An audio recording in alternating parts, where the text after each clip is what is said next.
Bonjour, bonjour. Bonjour. Bien, j'aimerais aujourd'hui commencer par lire un commentaire d'un auditeur. Les sociétés traditionnelles existent-elles encore réellement en cette fin de cycle? Il doit y avoir encore des bribes dans certains endroits très reculés qui ont compris que la modernité les emmènerait à leur perte. La civilisation moderne a tout balayé sur son passage. Avec ses moyens techniques, la télévision a contaminé la planète entière et a réussi à corrompre et endoctriner les endroits les plus reculés du monde. C'est impressionnant quand on y pense. Aller dans l'espace, y placer des satellites pour avoir un contrôle et une diffusion globale, toute cette technologie hyper sophistiquée qui œuvre contre l'homme, qui en a eu l'idée si ce n'est le diable? Le mondialisme et l'uniformisation de l'homme en un robot esclave physique et mental, esclave et soumis à la doctrine que son nouveau maître artificiel voudra bien lui inoculer. Eh bien oui. Oui, bien sûr. À présent, bon, les sociétés, disons, les personnages qui détiennent encore des connaissances ne sont pas nécessairement cachés dans des coins reculés, ou alors on peut, considérer ça comme un symbole, dans le sens qu'il faut vivre ces choses-là d'une manière cachée. C'est effectivement vrai. Mais il n'y a pas de lieux sur Terre qui sont à l'abri des turbulences de l'époque actuelle. C'est pas même possible. Dans les endroits les plus reculés. C'est fini. C'est terminé. De toute façon, il y a un phénomène ambiant. Il y a un phénomène ambiant, il y a un rayonnement qui est là. Mais l'histoire, disons que c'est pas comme ça qu'on se prémunit. Il faut se préoccuper uniquement de choses qui sont en quelque sorte principielles. Voilà, c'est-à-dire de renouer avec une connaissance véritable. Et de renouer, ça ne veut pas dire de temps en temps, quand on a 5 minutes, ça voudrait dire d'une manière continue et de manière à avoir une vision des choses. Quoi qu'on regarde, quoi qu'on fasse, cette vision doit rester en accord avec cette connaissance fondamentale. Et ça, c'est fastidieux parce que, je veux dire, dans le contexte actuel des choses, c'est très difficile d'être concentré H24 et être dans cet état. C'est fastidieux au début. Si on lâche prise, c'est comme les gammes chromatiques sur un instrument, c'est fastidieux. Mais à un moment donné, demande à Paco de Lucía si c'est fastidieux. Pour lui, ça coule de source. Oui, c'est un entraînement. Et lui, la tête, elle est en dessus des nuages, et puis ses mains vont toutes seules. Mais au début, tu fais ça, tes mains, ça coince de partout, etc. Le mental, c'est un instrument comme un autre. En fait, ça veut dire qu'il coince partout aussi. Il faut se conditionner, en fait. Ah, c'est bien sûr que c'est un Il faut se déconditionner pour se reconditionner. Ben, c'est le conditionnement et le déconditionnement, ça va de pair. Donc tu enlèves, tu pousses tu pousses les ordures dehors en mettant quelque chose de bon dedans. Ça y est, tu remplaces constamment ces choses-là. Et ce remplacement, il se fait par une perspective différente. Alors moi, ça me faisait rigoler parce que tu as vu la nouvelle campagne qui a été faite par Hollande, c'était le changement, c'est maintenant. En fait, le changement, c'est ni vouloir changer l'extérieur, ni quoi que ce soit. Non. Le changement, c'est à l'intérieur de soi. C'est pour ça qu'il faut arrêter de vouloir convaincre qui que ce soit. Et j'en viens au prochain commentaire qui me parle assez bien, parce que moi j'ai passé aussi beaucoup de temps à essayer de convaincre des gens et tout. En fait, c'est peine perdue, totalement. Ah, oui. Ça sert à rien. Au contraire, tu renforces les positions des autres. Oui, parce que voilà, après tu convaincs que les convaincus, on pourrait dire d'emblée. C'est-à-dire, il y a un moment donné, quand il y a des personnages, quand tu leur annonces telle chose, pour eux, ça leur parle tout de suite. Parce qu'ils ont donc cette possibilité-là. Ça fait écho. Si tu l'as pas, ça sert à rien. C'est comme quelqu'un qui n'a pas le sens de la musique, et ben, ma foi, je vais te dire un truc, tu peux lui faire passer ça, tu lui dis écoute voir comme c'est ci, comme cela. Oui, oui, ah ouais. Ça sert à rien de donner des perles au pourceau, hein. Oui, si on veut. À présent, ça, c'est encore été galvaudé aussi, parce oui, que c'est moraliste un petit après, c'est moraliste, et puis ça crée des clans.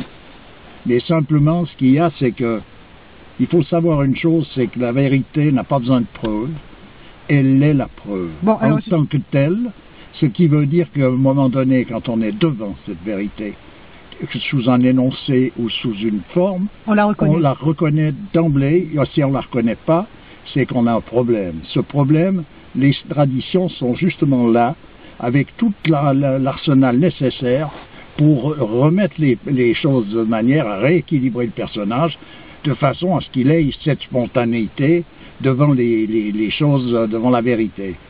Voilà pourquoi il y a toutes les disciplines traditionnelles. Elles ne sont pas là pour faire joli, elles sont là justement pour aider quelqu'un à retrouver son équilibre. Comme outil. Voilà. Bon, alors je vais lire ce commentaire en question. La population est tellement formatée que lorsque je débat avec mes concitoyens, les arguments sont toujours les mêmes mots pour mots. C'est impressionnant. Par exemple, si je parle de produits naturels, on me demande si je pense vivre plus longtemps que les autres en consommant des produits sains. Si je parle de spiritualité, ça donne « moi, j'ai pas besoin d'un dieu, la religion, c'est la guerre, etc. » Si je parle de consommation et de modernité, ça va donner « oui, mais tu veux retourner à l'âge des cavernes, etc. » Bref, toujours les mêmes arguments niais. Je suis conscient que mon rôle n'est pas spécialement de convaincre X ou Y de quoi que ce soit. Cependant, c'est assez difficile de vivre au quotidien avec des personnages vivant souvent dans des paradigmes opposés. Alors que faire? S'isoler sur une montagne? Pourquoi pas? Si ça ne tenait qu'à moi, je vivrais dans un endroit reculé avec des moutons et des chèvres et autres braves bestioles, mais il va falloir convaincre ma femme. Oui, effectivement, ça ne sert donc à rien d'essayer de convaincre son entourage, on se heurte à des murs. Moi, je suis, horripilée quand même, le mot n'est pas trop fort, de voir à quel point on a tué l'image de Dieu dans ce monde. À quel point. Quand tu parles de Dieu, tu as l'impression de parler du diable actuellement. Les gens, oh là là, non, ils s'arrachent les cheveux. Même pas du diable, le diable est plus sympathique. Je vois autour de moi des choses, mais c'est hallucinant, quoi. Et je me dis, mais c'est vraiment, il y a une inversion de débat qui est manifeste là, vraiment. Totalement. Mais simplement, c'est donc un constat qu'on peut faire, voilà. Donc on constate que les choses en sont là. Alors, faut pas parler de Dieu, c'est une chose, c'est tabou, c'est devenu tabou. Je pense qu'il faut avoir l'argumentation nécessaire pour clouer quand même les personnages à un certain endroit, pas pour avoir raison à tout prix, mais pour simplement leur montrer le peu de consistance que peut avoir leur point de vue. Parce qu'à un moment donné, tous ces points de vue, de ci, de là, de non, de oui, de vrai, de faux, c'est tous des conditionnements qui sont faits par on pourrait dire par du subliminal, dans le sens que tu vois quelqu'un qui est formaté par la formation générale de la presse, d'internet, de la télé, avec des informations, des contre-informations, des fausses informations, des vraies informations, tout ce qu'on veut. De toute manière, c'est toujours des choses qui tournent en rond dans la même base. Et après, chacun se fait une idée par rapport à ce qu'il vit, son entourage. Les temps sont un peu durs pour la majorité des gens, c'est-à-dire qu'il faut se batailler constamment, il faut perdre son temps, toute son existence pour aller gagner 4 sous, pour pouvoir manger un morceau qui est encore très très très discutable, et puis pour pouvoir aller faire quoi? S'amuser quoi? Aller au cinéma, regarder quoi? Toujours les mêmes âneries, donc on tourne en rond dans cette même histoire. Ce qu'il faut tenter quand même, c'est d'essayer de se sortir, se dégager un peu déjà de ça, de trouver des informations qui sont pas des informations, des clichés du moment, mais des connaissances fondamentales, que j'en reviens à ces connaissances de principe, qui elles sont immuables, elles ne sont pas déterminées par une époque ou une autre. C'est comme ça, une fois pour toutes. C'est pas une fois dans le temps, c'est une fois pour toutes. Donc, à partir de là, on a donc une connaissance vraie, puisqu'elle n'est pas, elle ne bouge pas. Après, on voit bien ce qui bouge, ce qui est mouvant, et ce qui est fixe. C'est comme la Terre, elle tourne, mais il y a un endroit qui ne tourne pas. Il doit bien y avoir, c'est le centre immobile de Platon. Qu'est-ce que c'est? Le moteur immobile. C'est justement ce point central qui ne bouge pas, autour duquel tourne tout. Mais s'il n'y avait pas ce point central, il n'y a rien qui peut tourner. Autour de quoi? Puisqu'il n'y a plus. Tu comprends? C'est le... Comment est-ce qu'il faut dire ça? On peut revoir ça par rapport à l'absolu et le relatif. Oui, mais on a toujours dit, il y a eu pendant une grande série, c'était le mot dans la bouche de tout le monde, tout est relatif. Alors chacun disait quoi que ce soit, oui, bien sûr, mais enfin tout est relatif. Bon, donc tout est relatif, tout est relatif, tout est relatif. Ça veut dire quoi? Ça veut dire qu'à un moment donné, la relativité aussi, elle est relative. Bon, alors elle est relative par rapport à quoi? Il faut bien trouver un point aussi. Tu comprends? Donc la relativité n'est relative que par rapport à l'absolu. Voilà. Alors quel est cet absolu?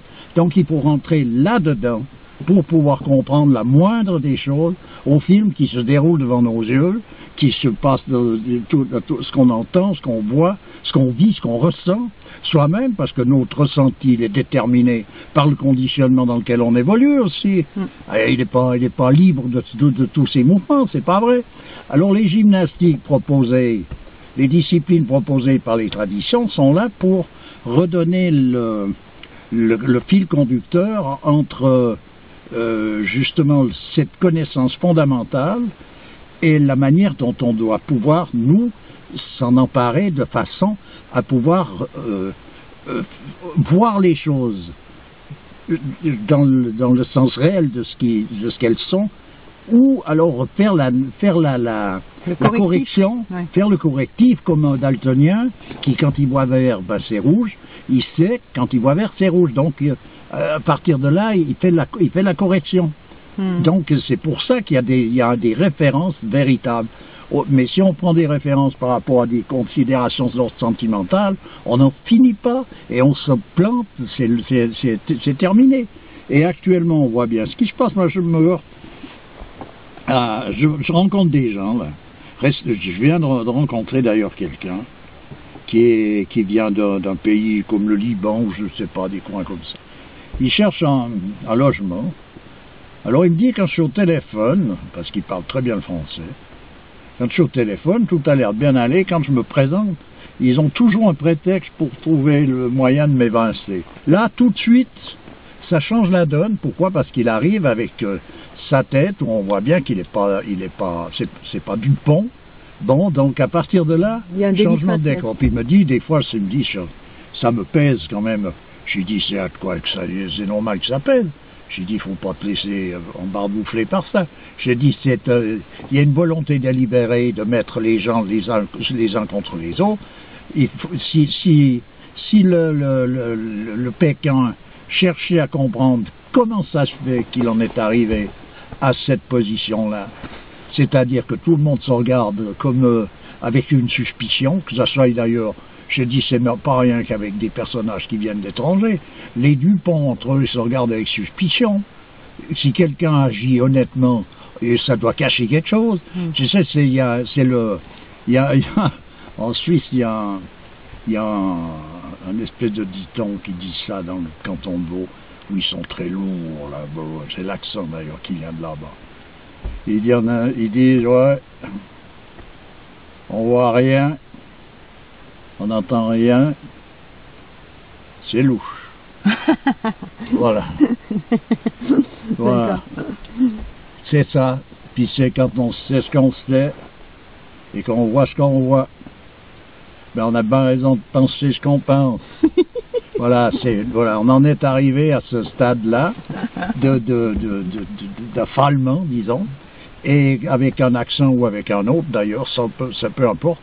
Et actuellement, tout le monde est dans la suspicion par rapport à son voisinage. Ouais.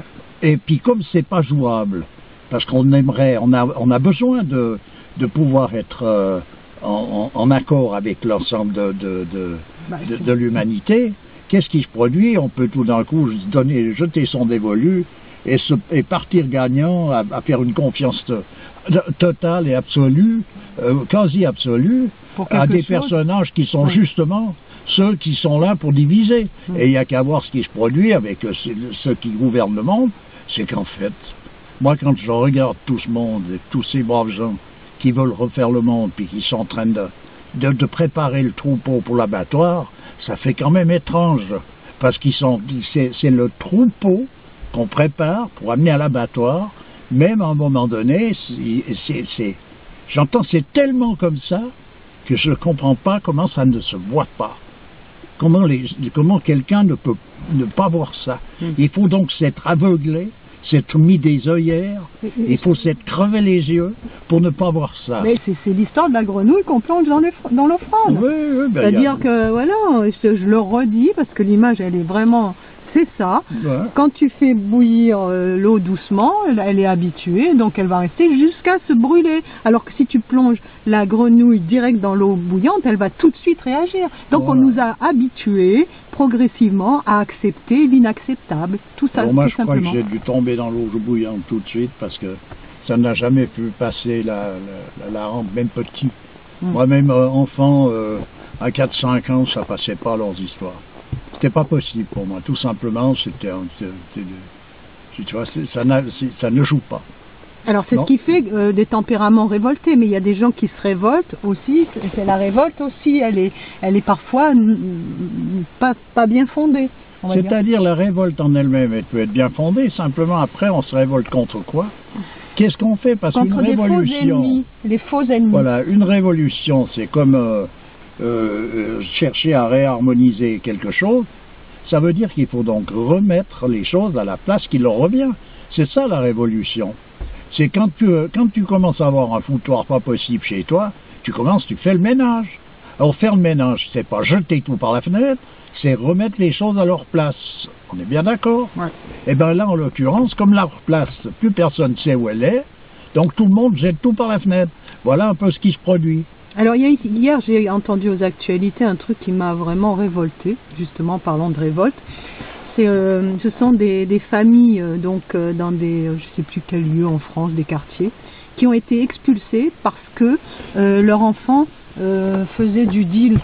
Ouais. Ils ont été accusés. Bon, alors que c'est des gens, des gamins, la plupart qui étaient d'ailleurs majeurs, les parents, on les rend responsables de ce que deviennent leurs enfants. C'est un peu facile, parce que moi, en tant que mère, je me suis vraiment rendu compte que tu as beau faire tout ce que tu peux, mettre tout en œuvre pour aller dans un sens, pour inculquer des valeurs, etc., à un moment donné, l'enfant, s'il veut t'échapper, il peut. Ça ne te concerne plus, tu n'as plus rien à voir dans l'histoire. Je dirais même s'il doit t'échapper, il t'échappe, quoi. Ah ben oui. Parce qu'on en est là, on en est arrivé là. Donc comment veux-tu rendre responsable des parents qui ont fait de leur mieux, parce qu'à part des parents toqués, la plupart des parents quand même ils font de leur mieux, les rendre responsables de ce que deviennent leurs enfants. Où est la responsabilité de la société là-dedans? Aucune. La société, elle est blanche, toute blanche, immaculée. Sûrement le grand banditisme officiel qui fait les lois et qui décide de ce qui est bien et juste. Pendant un certain temps, les parents c'était des irresponsables.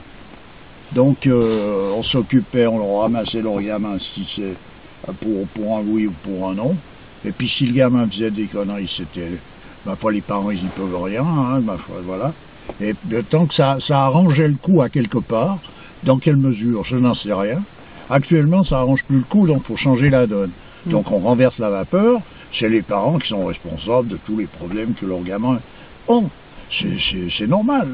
Alors, mais j'entends après, quand tu vois le côté complètement,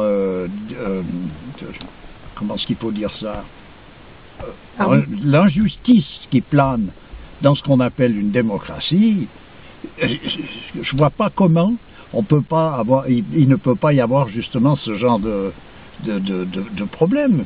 C'est pas possible. Comment on fait pour vivre en accord avec la législation sur toute la ligne? Comment est-ce que c'est possible de faire? Il faut m'expliquer comment on fait. Si tu dois traverser tel ou tel endroit et que tu dois arriver à telle heure, autrement tu te fais virer, et que tu as du retard pour une raison qui n'est pas nécessairement de ta faute. Donc tu es obligé de faire un trajet. Ce trajet, à un moment donné, qu'est-ce qui se passe? Tu arrives, tu vois que tu vas arriver en retard, et si tu arrives en retard, tu vas te faire jeter. Donc tu accélères un peu, tu te retrouves à 100 au lieu de 90, et badaboum, un coup de PV par là-dessus, et ça tombe sur ce genre de personnage, ça tombe pas sur un de ces niapais qui peut se lever à 11 heures et qui dort dans son fauteuil, ou qui a son chauffeur qui le trimballe, ou qui de toute façon, lui, on ne lui cherchera jamais misère, et même si on lui cherche misère, pour lui la somme qu'on demande c'est insignifiant, donc là, je veux dire, c'est complètement décousu. Un smigard qui se fait ramasser une amende ou un problème, pour lui j'entends, c'est un vrai problème. Alors, mais pour suivant qui pas. Alors c'est pour tout le monde la même chose. Ouais. Alors pour en revenir à ses parents, il y a des parents qui disent ouais d'accord, je veux bien être responsable, mais qu'on me laisse éduquer les enfants comme je le veux. Oui, mais bon, c'est pas possible, parce que si tu prends certaines décisions et que ça va pas dans le sens où on veut que tu ailles, hop, on te tombe dessus. Moi ça me fait penser à mon histoire avec, à un moment j'en avais parlé, ma fille qui a avant 16 ans, donc qui était absente de l'école, tu vois, l'absentéisme, un grand mot, il y a de quoi, hein, parce que les programmes scolaires sont tellement peu intéressants et inadaptés pour beaucoup, qu'on se pose la question pourquoi il y a tant d'absentéisme. Donc, à un moment donné, j'ai reçu de l'inspection académique un papier comme quoi, si ma fille continuait à s'absenter, j'avais 700 € d'amende. Voilà. Tu te rends compte? Alors, moi, qu'est-ce qu'il fallait que je fasse? Que je suive ma fille jusque devant l'école et que je fasse le pied de grue toute la journée de peur qu'elle ressorte? C'est impossible. Donc, pourquoi on me remettait sur le dos cette responsabilité alors que c'était à eux de se poser la question pourquoi ma fille, en l'occurrence, là, n'était pas plus intéressée que ça au système scolaire? Pourquoi elle était inadaptée à ce système? J'en reviendrai à ce que j'ai déjà expliqué une fois, pour donner le ton de la différence qu'il peut y avoir entre une civilisation qui est une vraie civilisation et un furon, une anomalie comme celle que l'on appelle civilisation de nos jours. Dans l'Inde traditionnelle, quand un professeur était entouré d'élèves de tout âge, ils étaient libres de leur comportement. Mais s'ils faisaient une erreur dans leur comportement, on punissait le professeur.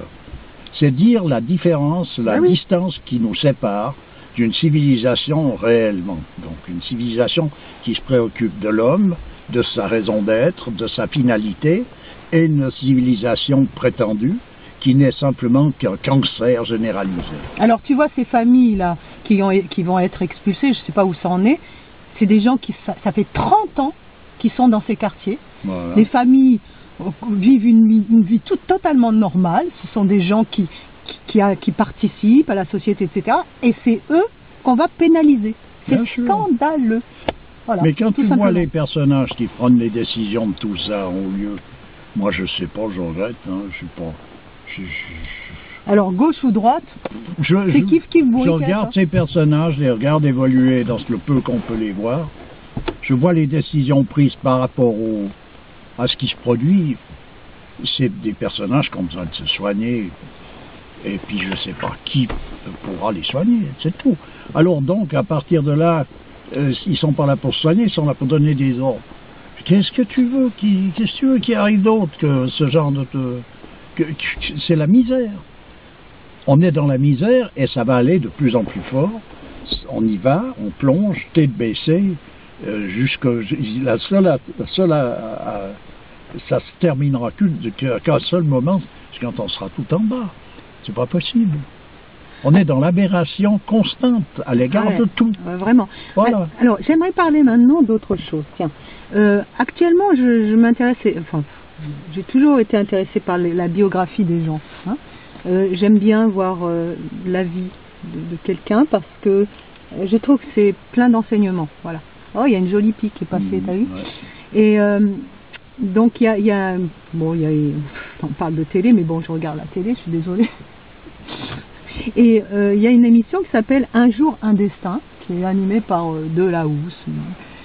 bon, c'est sans doute romancé, etc. Mais bon, voilà, tu vois à peu près la vie de la personne. Je t'ai envoyé un lien d'ailleurs pour Marilyn. Non, c'était pas Marilyn. Oui, c'était Brigitte Bardot. Brigitte Bardot, bah, justement, ça va rejoindre un peu ce que. Puis Le Pen après. Et Le Pen, parce que tu l'as regardé celle de Le Pen. Ouais. Bon, voilà.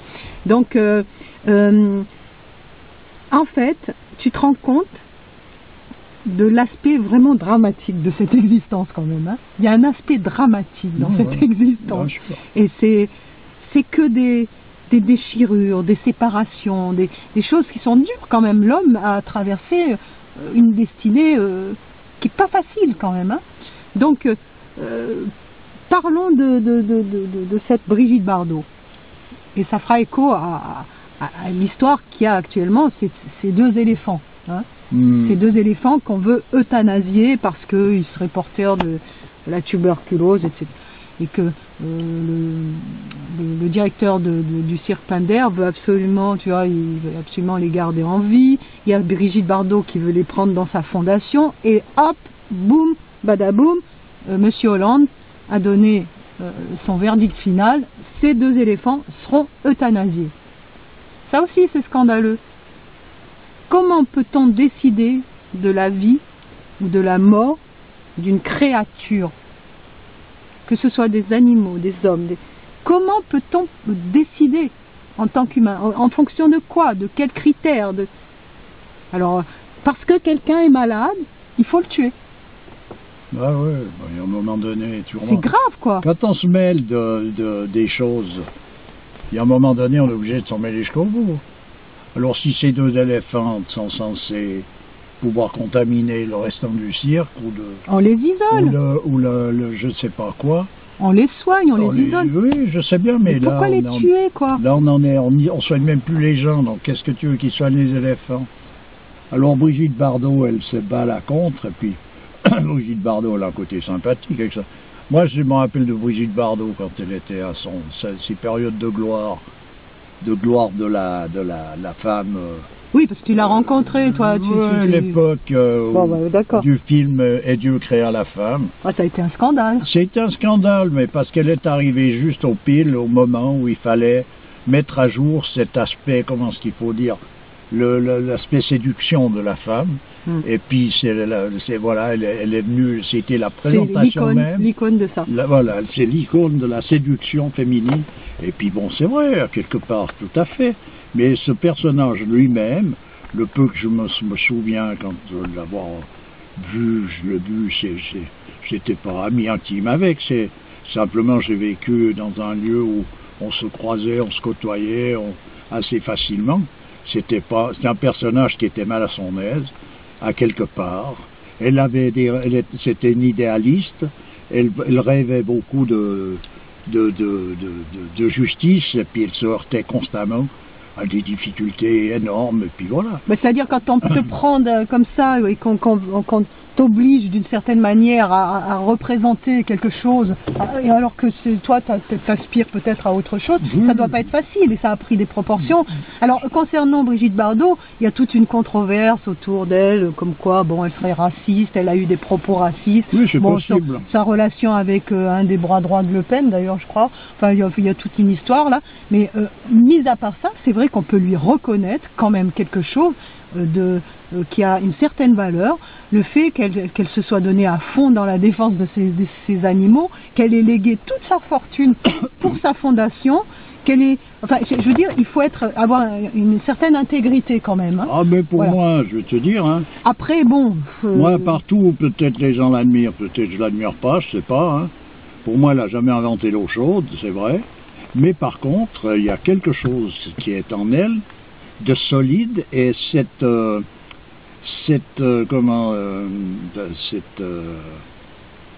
icône qu'elle représente, cette séduction, elle a réussi à l'utiliser pour défendre une cause en elle-même qui est quelque chose de tout à fait louable. Et ça, il faut y arriver à faire le nécessaire. Parce que la séduction, on peut l'utiliser pour plusieurs raisons. Et bien avec sa séduction, qu'elle soit d'ailleurs actuellement, elle est plus séduisante au niveau physique, mais je veux dire, elle a toujours un aplomb, quelque chose qui fait qu'elle rayonne, quelque chose que les gens l'écoutent malgré tout. Donc, ils sont obligés de l'écouter, elle a avec elle un ange gardien. Ce qui veut dire qu'elle défend la cause des plus faibles qu'elle avec cette disposition. À présent, son racisme, il a pu être surajouté parce que, faute d'information, tu comprends actuellement, on t'enrobe, on t'entortille, on t'embobine, et puis surtout les amis, j'ai là des amis, alors je vais te dire les amis, comme disait Richelieu, hein, Seigneur, protégez-moi de mes ennemis, je m'en charge. Ils t'amènent gentiment dans le machin, ils te font penser comme eux, elle a certainement une malléabilité à ce niveau-là, mais par contre, elle tient le coup, mordicus, comme avec ses animaux, elle ne peut pas faire autrement que de les défendre. Eh ben écoute, à quelque part... quand tu as vu le film jusqu'au bout non. Quand elle est partie, alors qu'elle était...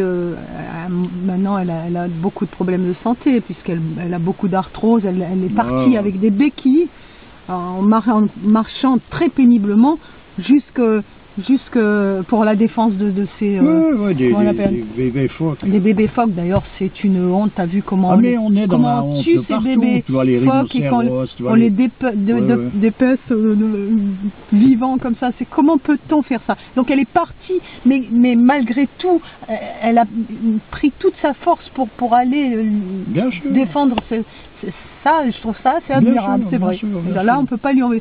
Alors, ce qu'elle est devenue, ce qu'elle est fondamentalement, sa relation avec son fils aussi, qui est un petit peu trouble, on ne sait pas pourquoi. Oui, bon, voilà, mais bon, ça c'est... Enfin, elle est en vue, puis donc, tous les regards se focalisent sur des personnages en vue, et déjà, ça, pour eux, c'est un drame en soi.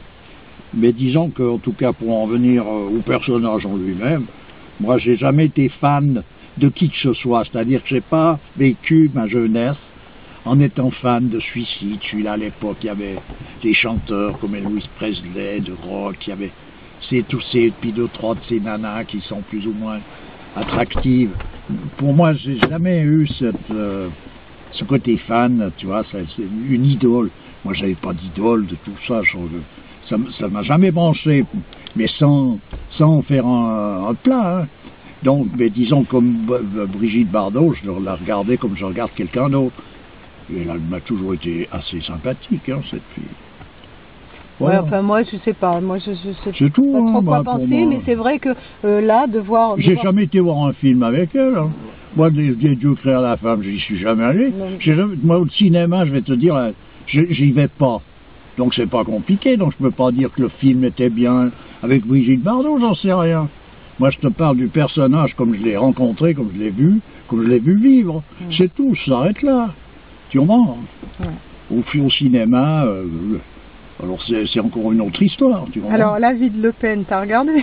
Oui, c'est aussi, ouais, bon, on voit bien que c'est aussi un petit Hitler. Il joue son histoire. C'est ce qu'on appelle dans les natures de base, c'est des gens qui ont des œillères, mais qui sont très bons dans la cause pour laquelle ils se battent. Je veux dire, ils sont très difficilement prenables. Efficaces. Et ils sont très efficaces. En général, tu vois, un général en chef, un chef, un patron qui a de la poigne et qui a de l'ascendant, c'est des personnages qui ont ces natures.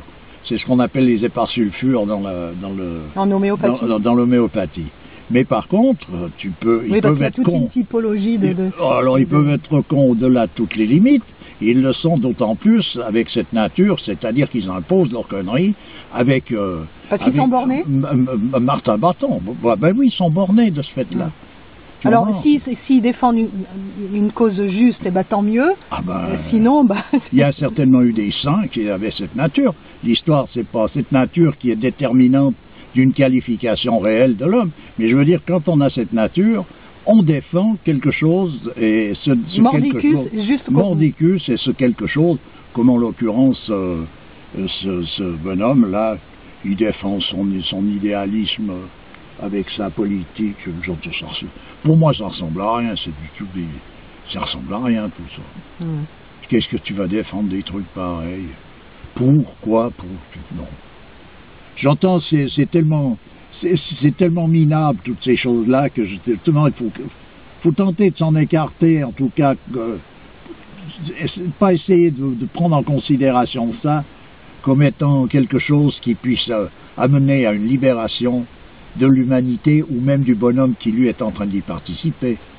C'est une galère, comme quelqu'un qui est jeté à l'eau, il n'y peut rien, il joue son rôle. Actuellement, ben, les rôles sont comme ça, et quelqu'un qui est foutu à l'eau, ben, son rôle c'est de nager, mais après qu'il prétende je sais pas quoi, c'est une autre histoire, tu comprends? Alors il nage, il se défend dans son histoire, et puis l'affaire est classée. Puis le jour viendra où ça, quand ça sera, si ça doit être son tour tout d'un coup d'être le grand patron, ben il le sera. Si c'est pas son tour, il ne le sera pas, puis l'affaire est close. Il faut quand même bien saisir que le destin est toujours présent, et je veux dire, il ne se passera pas quelque chose d'autre que ce qui doit se passer.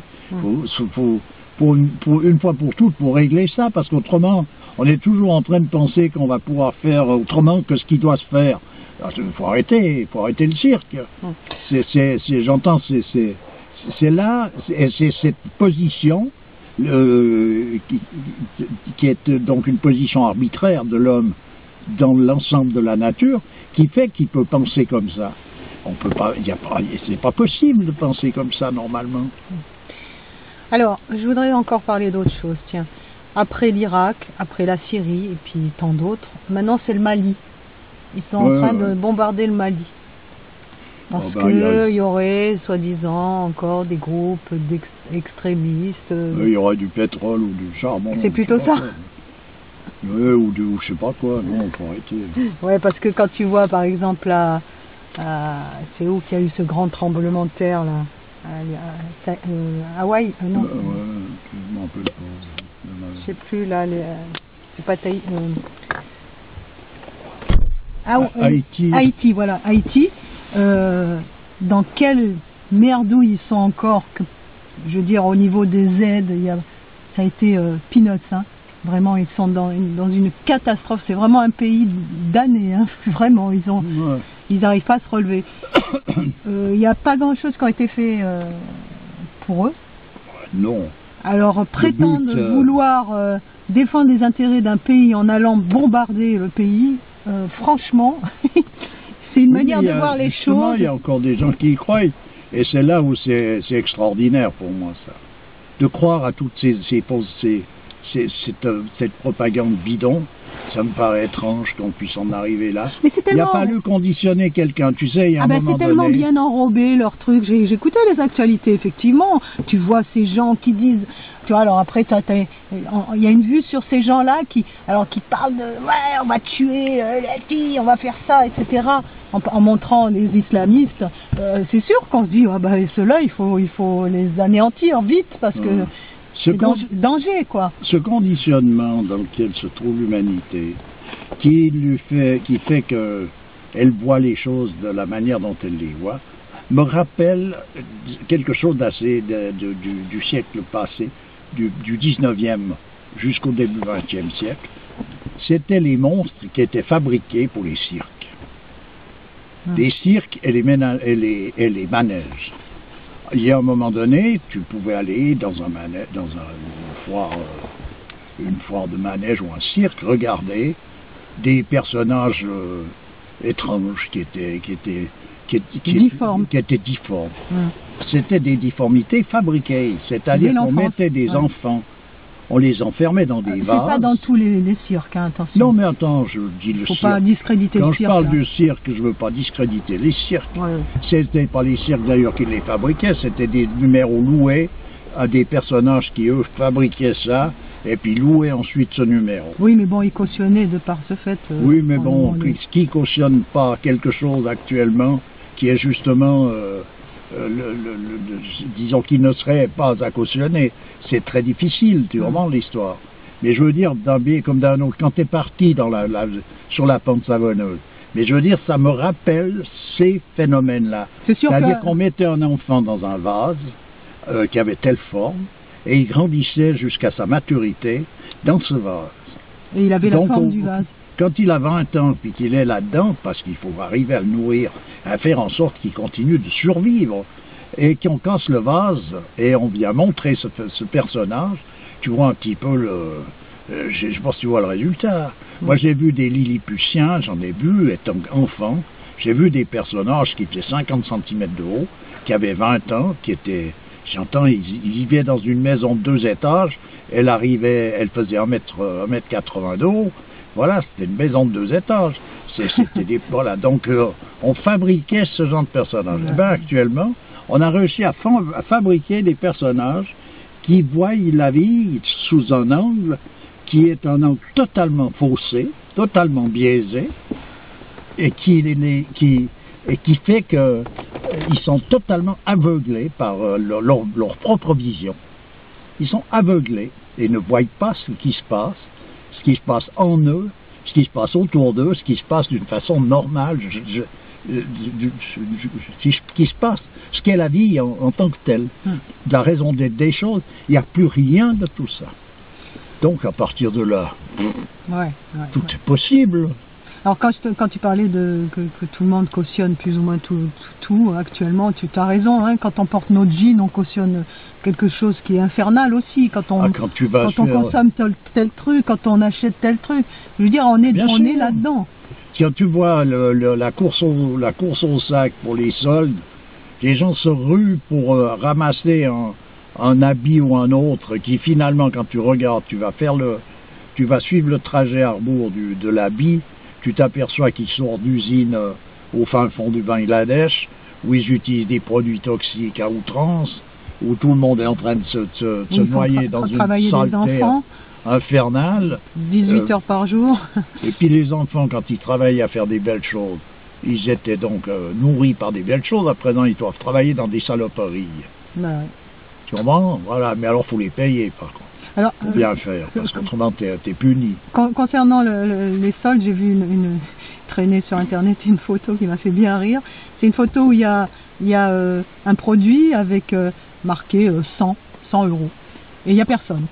Et puis il y a le même produit à côté où c'est marqué 200 mais barré, et puis dessous 100. Ouais. Et là tout le monde se rue. Ben, c'est vraiment ça, quoi. Oui, c'est ça. C'est une question de relativité, voilà. Là, la loi de la relativité dans toute sa splendeur. En tout cas, disons qu'on en est arrivé à quelque chose qui est pas réjouissant. Et puis le personnage qui a mis ces différentes commentaires, je comprends bien à un moment donné son désarroi quand il est entouré de personnages jusqu'aux membres certainement à un moment donné de sa propre famille, qui ne comprennent pas ce qu'il veut dire. Ma foi, c'est comme ça. Moi j'ai arrêté de me battre, moi, parce que tu perds ton temps, tu convaincs pas. Et puis voilà, c'est chacun sa route, chacun son chemin. Il faut faire attention de ça aussi, parce que on peut rentrer on est en devoir de se battre pour la bonne cause. Oui, d'accord, mais tu peux juste induire éventuellement au bon moment, dire le bon truc, mais bon voilà, c'est tout. Mais on ne perd pas le fil de ça, c'est-à-dire c'est quelque chose de constant. On ne peut pas lâcher ça puis dire bon, ma foi, on verra. Ça n'existe pas non plus, parce que ça c'est une position de retrait qui est une lâcheté en soi. Donc on ne peut pas le faire. Donc on est bien obligé de se battre jusqu'au bout. Simplement après il y a on pourrait dire la stratégie. Pour laisser les gens venir tout seuls à un moment donné à l'emplacement où il faut qu'ils viennent, quoi. Puis voilà. Bon, en même temps, si c'est face à une vraie injustice, on ne peut pas s'empêcher de l'ouvrir, quoi. Ben voilà, alors de l'injustice actuellement, ça bat son plein. Ben oui. Voilà, à présent, c'est comme ça, tu vois bien tout ce qui se prend comme décision. De toute façon, c'est déjà injuste dès le départ. C'est déjà tout faux, c'est-à-dire qu'il y a toujours une tendance à favoriser telle chose, à défavoriser telle autre, ou des personnages, où on est toujours en vertu de, on fait ça pourquoi, parce qu'économiquement parlant ceci, ou cela, mais j'entends, il n'y a jamais à un moment donné une donnée qui, elle, est en rapport exact avec la raison d'être des choses. Rien. Strictement rien. Bon, il y a une question là aussi. Est-ce vrai que tous les textes traditionnels disent que toutes les images que nous voyons affectent notre âme et qu'après la mort, l'âme se compose aussi de toutes les images que nous avons accumulées. Ça, c'est un point de vue plutôt occultiste, ça. Il est bien clair que les images s'imprègnent et laissent une trace. Simplement, il y a une possibilité chez l'homme de remettre ces choses-là à la place qui leur reviennent. Et le phénomène en lui-même, c'est ça. C'est de remettre, c'est pas d'éliminer les choses. Il n'y a rien à éliminer, mais il faut tout positionner, mettre à l'emplacement où ça revient. Comme quand on fait le ménage, tout est là, on n'en a rien enlevé, mais c'est à sa place. Donc ça prend point de place, puisque c'est à sa place. Ce qui prend de la place, c'est ce qui n'est pas à sa place. Voilà. Alors il y a une question, mais là c'est vraiment une question d'ordre pratique. Y a-t-il une méthode pour télécharger toutes les vidéos du compte de Delhi? Je sais que on peut mettre les vidéos sous forme MP3. Il y a quelqu'un qui... faut regarder dans le profil, bien avant, il y a eu des liens qui ont été donnés où on peut trouver les vidéos anciennes sous forme MP3. Mais il y a des personnages qui l'ont fait déjà. Et qui sont très disposés à... Non, mais il y a les liens déjà qui sont sur... Ah oui, voilà. Qui sont déjà, je ne sais plus si c'est dans les profils ou ailleurs. Il faut chercher, sinon... voilà. Ouais. J'en sais pas plus, moi je sais même pas le faire, alors pour dire, je sais faire le minimum. Pas que ça m'intéresse pas, mais il faut passer tellement de temps dans ces trucs. Ah, c'est sûr. Voilà. C'est un travail à plein temps, évidemment. Ah bah oui. C'est sûr. Puis on a de moins en moins de temps, puisqu'on vit de plus en plus sur plein de plans. Donc on bâcle tout finalement. Et voilà la vie qu'on a actuellement, quoi. Mais ça, faut faire attention, justement. C'est pas une nécessité, ça. Bah oui, mais c'est pas une nécessité, mais on est arrivé à cela quand même. Hein, oui, mais ça on peut y échapper quand même. Bon, je sais pas, hein, parce que quand tu as, que par exemple une femme, elle a ses enfants, après elle a son boulot, en plus elle va faire des extras de ménage pour s'en sortir, après il faut faire les courses, faut faire ci, elle est sur plusieurs plans. Oui, comment veux-tu échapper à ça, par exemple? Être sur plusieurs plans, je te dis pas qu'il faut échapper à ça, mais il faut essayer d'échapper à ce stress. Donc il existe des disciplines permettant ça. Il faut essayer d'échapper au stress et on fait beaucoup plus d'avance dans le même temps que si on est dans le stress. Le stress, c'est quelque chose qui est justement là pour nous obliger de bâcler tout ce qu'on fait. Ouais. C'est pas pour autre chose, quoi. Ouais. T'as autre chose à nous? Ben, rien de spécial, là. Il reste encore 20 minutes. Bon, écoute... on va pas meubler pour meubler, absolument. J'ai rien de spécial, mais disons que c'est ce qu'il y a d'autres commentaires après. Je sais pas, je ne sais pas, hein. Il y a eu... Toi, dans tes sources, actuellement, qu'est-ce qu'il y a de nouveau? Rien de bien spécial. Rien de spécial. Disons, c'est plein de choses, mais c'est toujours plein de choses qui se ressassent continuellement au niveau des événements. Et puis quand tu as la marche à suivre pour rétablir l'équilibre, eh ben chacun sait à présent... ah oui, moi j'ai rencontré un fondateur d'une école compagnonique ainsi qu'un historien du compagnonnage. J'ai eu l'occasion de discuter avec eux. Et je pourrais peut-être mettre ça sur des passages. Sûr. Éventuellement, je mettrai des passages sur le site de la discussion que j'ai eue avec ces gens-là. Et comment dire, c'était très intéressant. La seule chose, c'est que même dans le compagnonnage, il y a une laïcisation de tout. Bah, bien sûr. Voilà. J'ai plus eu l'impression d'être en face de fonctionnaires du compagnonnage. Bah, bien sûr. Que devant vraiment des gens qui... Et c'est dommage d'avoir occulté toute une dimension au détriment d'une autre, quoi. C'est vraiment d'une autre beaucoup plus grande et vaste, quoi. C'est-à-dire que tu comprends le compagnonnage, son sens profond, il est dans les mains de qui? Des historiens qui font des recherches de faits, de preuves, comme ils les veulent eux, sur telle ou telle chose ou telle autre. Et tout ce qui ne rentre pas dans leur cadre, ça rentre dans le cadre de la légende. Et la légende, pour eux, c'est quelque chose, en quelque sorte, c'est comme, comment est-ce qu'il faut dire ça? C'est le fruit de l'imagination d'un personnage ou d'un autre, d'un idéaliste en somme, ou d'un groupement idéaliste. Donc, tout simplement, c'est une vision laïque de ce que représente la légende, de ce que représente l'histoire, et de ce fait-là, de ce que représente donc le compagnonnage. Pour reconnaître ce qu'est le compagnonnage, il faut de nouveau renouer avec un cadre traditionnel, puisqu'il s'agit bel et bien dans un métier, toute fonction, toute occupation n'échappait pas à la tradition, ce qui veut dire qu'il y avait de la place pour tout un chacun. C'est la justice même qui veut ça. Quelqu'un n'est pas fait nécessairement pour s'enfiler dans un monastère, ou pour être charpentier, ou pour être maçon. Une femme à la maison dans son ménage, elle est en train de suivre une voie. Les choses se passaient de cette façon-là. Donc pour elle, c'est le parcours du combattant, comme pour les autres, et tout le monde était dans cette disposition-là, parce que c'était simplement vivre sa propre raison d'être.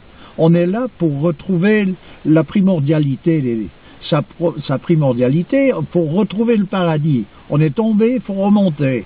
Donc cette remontée, elle se fait justement avec des disciplines appropriées, mais dans l'occupation dans laquelle on se trouve. On ne va pas demander à un charpentier de faire la messe, puis de je sais pas quoi, ou de faire autre chose. Il fait sa charpente, mais il le fait en accord avec le créateur de l'univers. Donc il a toutes les connaissances qui lui permettent ça, et il sait très bien, jusque dans le moindre détail, à quel moment il est en train de plaire à Dieu ou pas. Donc voilà ce que c'est que le compagnonnage à son origine. À présent, si tu vas demander ça à un historien, évidemment, qu'est-ce que tu veux qu'il te raconte?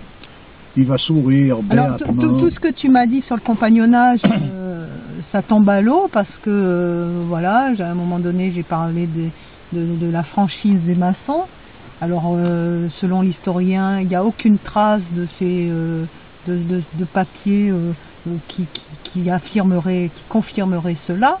Donc ça n'a pas, ça n'est pas une. Comme il n'y a pas de preuve écrite, donc ce n'est pas vrai, etc. Donc tout est comme ça. Donc. Mais c'est comme ça. Qu'est-ce que tu veux faire? Et quand tu as un personnage, tu vois, comme on a eu parlé de Raoul Vergès. Un Vergès, c'est un personnage qui avait une intégrité. Et lui, le compagnonnage, il était remonté quand même un peu jusqu'à la source, passablement.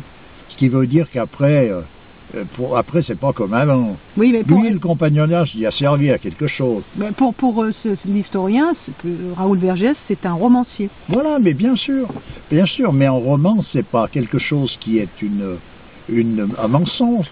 Un roman, c'est une manière d'exprimer une chose. Mais on peut romancer quelque chose, mais qui est quelque chose de réel. On le romance tout simplement parce qu'il faut lui donner vie. Autrement, c'est un truc, c'est une mathématique. On peut aussi le faire sous forme mathématique. On appond des chiffres, des nombres les uns à côté des autres, puis voilà, on a raconté une histoire. Un mathématicien peut te raconter une histoire rien qu'avec des nombres. Là, un romancier, lui, il a une manière d'apporter qui fait que tu rentres dans son histoire et tu suis le parcours en question parce que t'es installé là et tu peux suivre ça parce que c'est visible, c'est touchable, voilà, c'est quelque chose. C'est une forme qui ne remet pas en question le fond. Et voilà. Et quand moi j'ai lu les œuvres de Vergès, tu vois bien que c'est un romancier, oui, mais c'est un romancier qui romance quelque chose de vrai. Et ça, cette vérité, comme je l'ai déjà dit, elle n'a pas besoin de preuve, elle est la preuve elle-même. Et donc, lui, il est allé toucher le fond de ce que représente le compagnonnage. Lui, les autres personnages que j'entends, comme des historiens, etc., ils ne savent pas ce que c'est. Alors ce sont des gens tout. bien sympathiques. Hein, Ah mais, c'est alors pas vrai. sympathique, c'est un autre sujet. Mais même le fondateur de cette école a rencontré de son vivant Vergès quand il était vivant.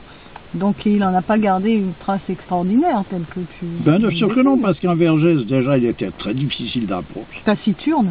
Il était taciturne, difficile d'approche, il avait un caractère, tu ne pouvais pas il n'était pas diplomate. Voilà, c'était pas un diplomate dans sa manière de faire. Je veux dire, il était rude.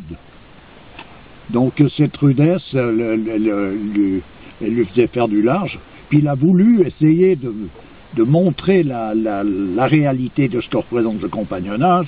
Il s'est évertué à faire un film là-dessus, etc. Puis il est tombé évidemment à plat sur